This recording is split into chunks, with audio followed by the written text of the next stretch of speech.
Mesdames, Messieurs, une fois encore, bonsoir et merci d'honorer ce rendez-vous de l'information sur Equinox Télévision. Le projet de loi de finances 2019 est sur la table des députés à l'Assemblée nationale, dont l'examen et l'adoption de ce budget devra subir quelques modifications. Les députés viennent d'ailleurs de recevoir une formation pour pouvoir mieux étudier le texte. Les nouvelles dispositions présentées dans ce reportage de Joël Essenguet et de Guy Zogo. C'est un aggiornamento qui se prépare à l'Assemblée nationale avec de nouvelles règles en matière d'examen et d'adoption de la loi des finances. Alors que cet exercice est en passe d'être soumis aux députés, avec la loi des finances 2019, un séminaire de formation vient de leur être dédié à cet effet. Il est notamment question de les familiariser à la nouvelle donne. Les innovations portent sur le format. Le nouveau régime financier stipule que la loi comporte deux parties. Une première partie qui examine l'équilibre et la soutenabilité des finances publiques d'une manière générale et une deuxième partie qui est consacrée à la mise à disposition des crédits et des moyens d'action aux administrations publiques. Un changement qui tranche d'avec l'ancienne pratique. Avant, le budget était voté en équilibre, en recettes et en dépenses, sans ressortir la question du déficit. Parce que le déficit, c'est quoi? Le déficit, c'est la différence entre les recettes internes et les dépenses de l'État. C'est-à-dire la capacité à soutenir l'effort budgétaire par ses propres moyens, indépendamment des emprunts. Parmi les députés, il est relevé une évolution qui insiste sur les efforts propres que l'État doit fournir dans la mobilisation des ressources budgétaires. Il faut véritablement voir aujourd'hui la capacité de mobilisation de ressources par l'État d'abord, apprécier le niveau d'endettement sollicité par l'État pour voir si véritablement on est toujours dans le schéma de la soutenabilité budgétaire, avant maintenant d'aller voir éventuellement à quoi devrait servir cet argent. Mais quid alors de cette disposition qui oblige le gouvernement à informer le Parlement de ses orientations budgétaires à venir 6 mois avant, sans pour autant que les élus du peuple puissent les retoquer? Le parti est pris pour que cette option soit considérée plutôt comme un acquis. Le vote se fait dans le cadre d'une proposition de loi, d'un projet de loi ou d'une pétition, mais on est là dans le cadre de l'examen de documents techniques. Il s'agit en fait d'un débat technique qui va fixer le cadre budgétaire à venir de l'année N+1. En attendant, si l'examen et l'adoption du budget 2019 sont désormais dans tous les esprits à l'Assemblée nationale, il reste que celui-ci n'est toujours pas parvenu sur la table des députés 11 jours après l'ouverture de la session de novembre. Et le projet de loi de finances 2019 a été déposé ce vendredi à l'Assemblée nationale. Les députés devront procéder dès lundi à l'examen de ce texte soumis à leur appréciation.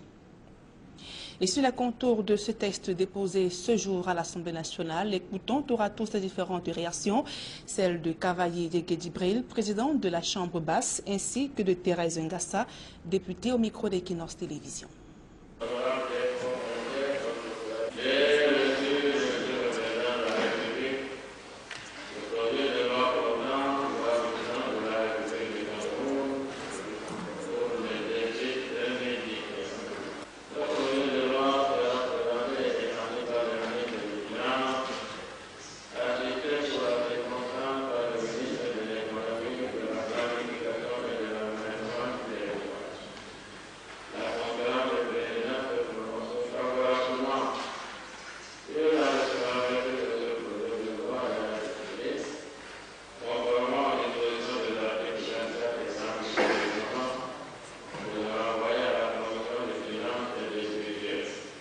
Le projet de loi est là, nous allons l'examiner, nous allons voir. C'est dans l'intérêt des Camerounais. Il y a beaucoup de changements.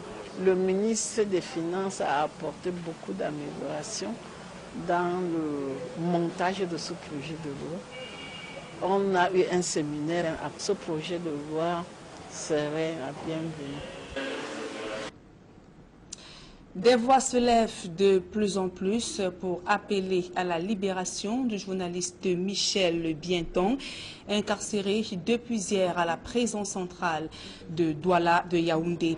Maximilienne Ngombe, directrice du REDAC, d'autres défenseurs des droits humains ont effectué un sit-in de protestation ce matin autour de la prison centrale de Yaoundé où le promoteur du site d'information Uris News est écroué depuis hier pour des faits d'outrage au président de la République, une incarcération que le REDAC considère comme une violation de trop de la liberté de la presse au Cameroun. Écoutons donc à ce sujet Maximilienne Ngombe, directrice exécutive du REDAC, au micro d'Equinox Télévision. Vous savez que hier, un coup de massue, le jeune journaliste activiste Bientong a été mis sous mandat de dépôt à la prison centrale de Kondengui. Plus grave, il est reproché des faits suivants: apologie du terrorisme, outrage au chef d'État et déclaration mensongère. Et nous qui connaissons Bientong, on sait qu'il ne peut pas aller jusque-là.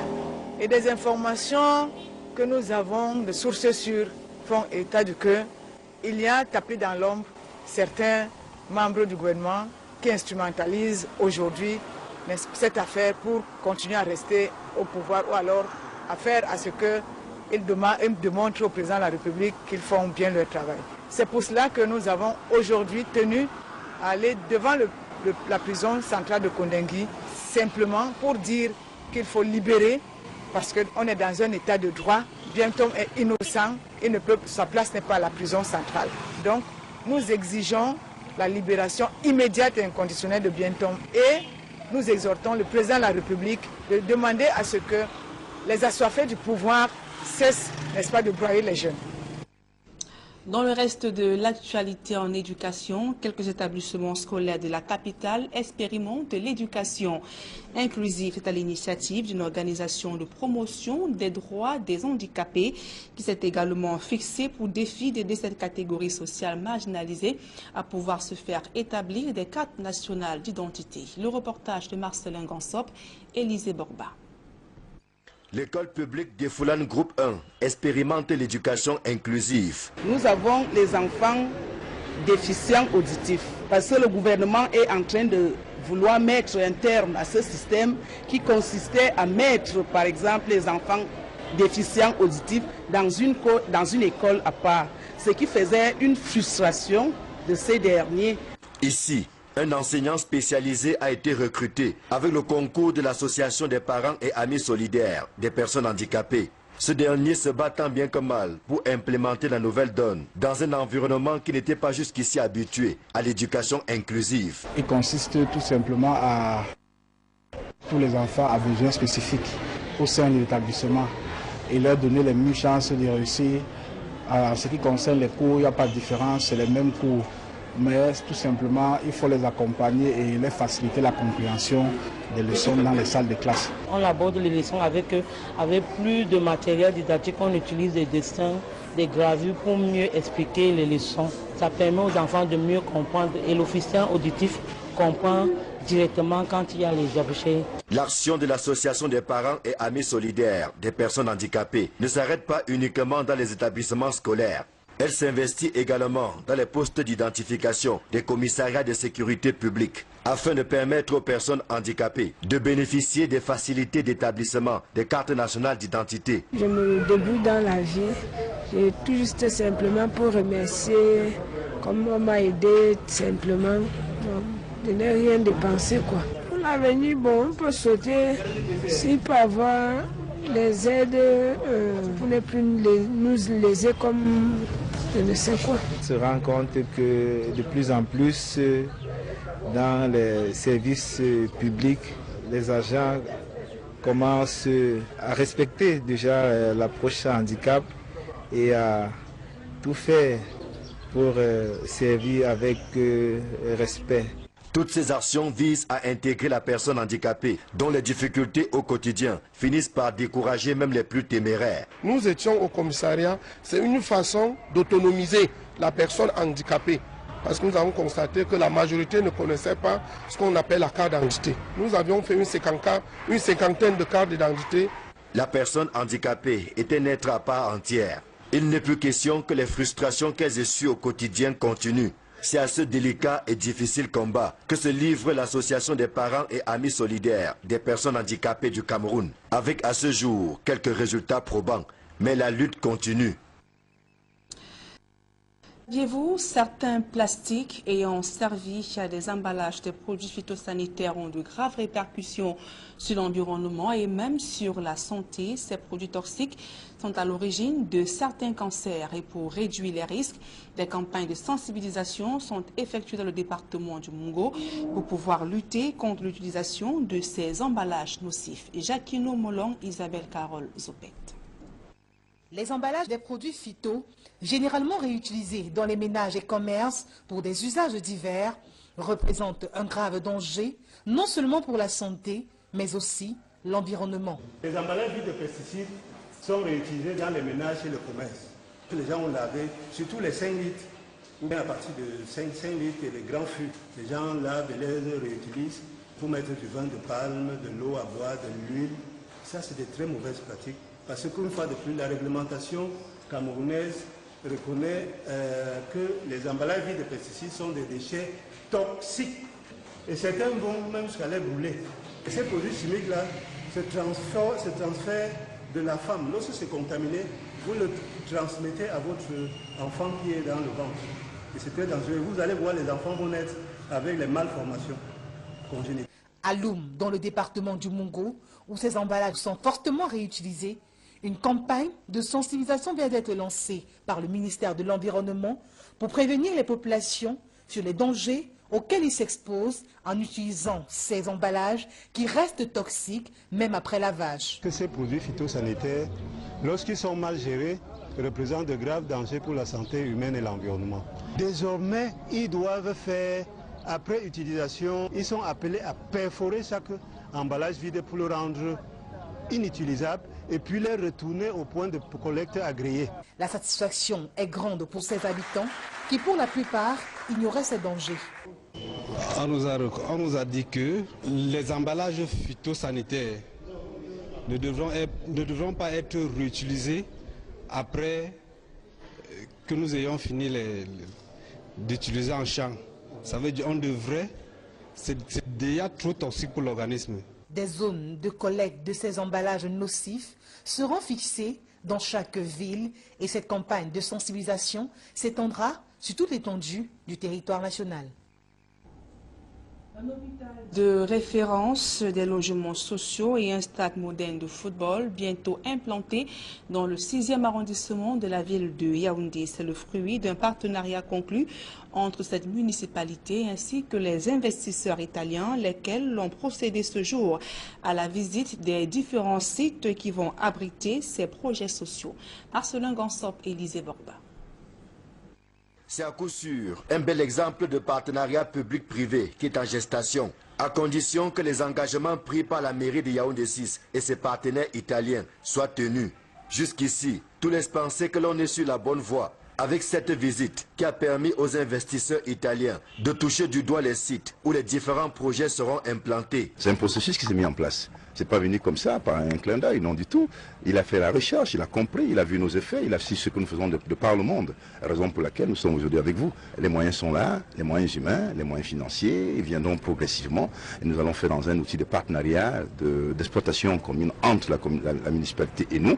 Il est question de la réalisation de plusieurs projets à caractère social, économique et sportif. C'est la mise en place en réalité d'un certain nombre de projets qui passent notamment par la construction d'un grand hôpital de référence, d'un stade de football moderne, d'une centaine de logements sociaux et un parc d'attractions. Alors tout ceci demande de l'argent que forcément l'État, même au niveau central, n'a pas, et moins encore les mairies. Nous avons donc pensé ouvrir une brèche sur la coopération internationale. Les sites retenus à Etougébé, Biémassi et Etokos sont situés dans des zones marécageuses, ce qui ne pose aucun problème aux partenaires italiens. Il reste simplement à la mairie de faire entendre raison à ceux qui occupent illégalement certains de ces espaces. C'est vrai que dans l'action sociale que nous sommes obligés de mener. Nous allons voir avec ces différents occupants comment est-ce que on peut trouver la solution qui arrangerait tout le monde pour ne pas frustrer également nos populations. Mais l'intérêt de tous devrait primer et non sur les intérêts individuels. Si tout se passe bien, les premières actions seront visibles sur le terrain, au plus tard en mars 2019. Rassurez-vous, ce n'est pas uniquement un flash télévision du tout. Demain matin, nous commençons les travaux. Le monsieur le maire nous a mis à disposition une délégation de techniciens de la mairie. Samedi, nous allons travailler, dimanche, nous allons travailler. Ma délégation est pour 10 jours au Cameroun, 10 jours de suite. Suite à ça, nous avons fait les topographiques, avoir une lisibilité, n'est-ce pas, des données dans la localité, faire un plan de maps. L'étude sera faite dans une durée maximale de 90 jours pour que les financements se fassent au courant du mois de mars, avril, puis de mai, que les premières pierres soient faites déjà pour ces différents travaux. Avec les projets annoncés, nul doute que la commune d'arrondissement de Yaoundé 6 sera un vaste chantier en 2019. À présent, les images de ce grave incendie qui a ravagé une quinzaine de boutiques au Food Market de Bamenda dans la région du nord-ouest Cameroun. Les flammes se sont déclarées très tôt ce matin. Le feu serait parti d'un court-circuit d'après les premiers éléments d'enquête. Les sapeurs-pompiers mobilisés sur les lieux ont pu circonscrire les flammes. Les pertes matérielles et financières sont énormes, évaluées à plusieurs millions de francs CFA. C'est une nouvelle destination pour les usagers de la route nationale numéro 5. Le marché des fruits de Ndjombe-Pendja est désormais devenu un arrêt obligatoire pour les usagers qui empruntent cette voie. La saveur de ces fruits et leur prix seraient les deux raisons qui justifieraient la prospérité de ce marché situé dans le département du Mungo. Jacquino Molon, Jean-Paul Juniat. La localité de Ndjombe-Pendja dans le département du Mungo est devenue au fil des années une ville à la diversité et la richesse fruitière incontestable. Bon, on peut trouver les mandarines, la papaye, les ananas, les avocats, le citron et les pamplemousses coapang et les pamplemousses pomolo et les pamplemousses blancs. Un arrêt quasi obligatoire pour tous les usagers de la route nationale numéro 5 reliant la capitale économique Douala à Bafoussam, à l'ouest du pays. Ndjombe-Pendja, c'est au grand marché des fruits. Ça devient un arrêt obligatoire. Je ne peux pas passer sans acheter les fruits. Il ne met pas trop d'engrais. C'est pour ça que moi j'aime particulièrement m'arrêter ici. Les voyageurs qui se ravitaillent ici très régulièrement apprécient surtout le rapport de vente qualité-prix des fruits. La qualité et prix, c'est bon. J'ai eu l'opportunité de goûter les papayes. C'est plutôt sucré, sucré en fait. La qualité est bonne. Donc j'en profite pour faire le marché. Est-ce que vous appréciez quand même la qualité? Oui. Les prix sont abordables déjà par rapport à d'où on vient. Sur ce marché de fruits, les commerçants situent le pic de bonnes affaires en mi-semaine. Les prix sont bons parce que quand on donne un prix, on peut faire le rabais, même à 10%. Nous avons la clientèle, mais pas tous les jours. Mais à partir du week-end, début week-end, jeudi à samedi, nous faisons quand même du bon marché. Et à propos de cette marque déposée de Ndjombe-Pendja Ville Fruits, le maire de cette collectivité territoriale décentralisée fait un coup de pub pour la richesse du sol de sa municipalité. Faire un arrêt dans Ndjombe-Pendja pour avoir un peu de papaye, pour avoir un peu d'ananas et même le poivre, moi je crois que c'est bien pour tous ceux qui passent par Ndjombe-Pendja. Parce que le fruit est bien pour notre santé. Déjà célèbre pour la qualité internationale de son poivre produit sur ses terres, Ndjombe-Pendja est désormais en quête d'une renommée mondiale pour la saveur exceptionnelle de ses fruits. Faire rire est un métier qui demande en plus du talent, travail et ténacité. Les humoristes camerounais l'ont d'ailleurs très bien compris avec le concept stand-up qui s'implante peu à peu au Cameroun, entend contribuer à graver les lettres de noblesse d'une profession née pour le plaisir du roi. Georges Mitterrand, Gladys Sidi. Quand il touchait son salaire, il ne cherchait pas les filles noires. Si une femme n'était pas comme métisse, il ne regardait pas lui. L'humour monte d'un cran, les techniques d'approche et d'accroche se renouvellent à une vitesse grand V. Il est donc question pour le Cameroun de s'arrimer aux normes internationales pour professionnaliser le métier et tutoyer les humoristes d'ailleurs. Les professionnels sur le continent africain apportent quelques rudiments à la jeune génération. Tous sont des humoristes. Maintenant, sur la pratique du métier, le stand-up essaye de se démarquer avec cette pratique-là qui est toujours liée à l'actualité et qui a un côté très contemporain. C'est-à-dire, on n'a pas besoin de se déguiser, on n'a pas besoin de changer forcément de voix, sauf pour interpréter un personnage bien précis. Et on n'a pas besoin vraiment d'avoir même des mises en scène et tout. Tu viens, tu te places debout devant le public, tu joues. D'où le mot stand-up. Et aussi, c'est vraiment le mot qui est très à la mode maintenant, le mot stand-up. Mais un stand-upper, c'est un humoriste. De l'humour au stand-up, comment en arrive-t-on là? Y a-t-il une réelle différence entre les deux concepts? Pour être un bon stand-upper, il n'y a pas vraiment de secret. Il suffit juste de dépasser ses peurs. Parce que être seul devant une foule de personnes, c'est le plus grand trac de tout artiste actuellement. Le stand-up est à la mode. Les humoristes africains épousent le concept déjà bien ancré en Europe. Je pense que l'humour est en pleine expansion en Afrique aujourd'hui. L'humour est en train de grandir aujourd'hui. La place de l'humour en Afrique, regarde, le Jamel qui est, disons, franco-marocain, mais son plus grand festival se fait où? Au Maroc, qui est sur le continent africain. Du coup, l'humour en Afrique, franchement, est en train de grandir, est en train de prendre du poids. Au Cameroun, le stand-up fait ses pas, lentement mais sûrement. La preuve, la bonne brochette d'humoristes actuellement en vue qui égaye le public à chaque fois. Les Camerounais adhèrent complètement.